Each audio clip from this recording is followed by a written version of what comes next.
Subscribe Gujarati story એક રોટલીની કિંમત. એક શહેરમાં એક છોકરો અજય પોતાના પરિવાર સાથે રહેતો હતો. તે ખૂબ ગરીબ હતો. રોજ સાંજે પડતા તે રસ્તા પર નાની નાની વસ્તુઓ વેચતો, જેથી માતા પિતાને થોડોક સહારો આપી શકે.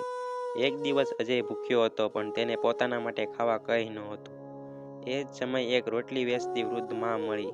અજયે કહ્યું, માં, મારી પાસે પૈસા નથી, પણ મને ખૂબ ભૂખ લાગી છે. શું તમે મને એક રોટલી આપી શકો?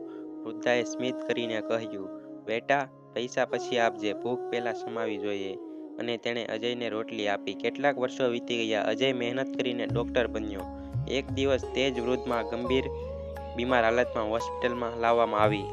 સારવાર માટે મોટા ખર્ચા આવવાના હતા. વૃદ્ધ માં રડી પડી, બેટા, મારી પાસે પૈસા નથી, હું શું કરું? અજયે તેમના હાથ પકડીને કહ્યું, માં, એક રોટલીનું દેવું હજી ચૂક્યું નથી. આજે આ સારવાર એ જ દેવું છે. વૃદ્ધાની આંખોમાં આંસુ આવી ગયા. નૈતિક સાર. કરેલી નાની ભલાઈ પણ જીવનભર યાદ રહે છે. સારા કર્મો ક્યારેય વ્યર્થ જતા નથી. Subscribe Gujarati story.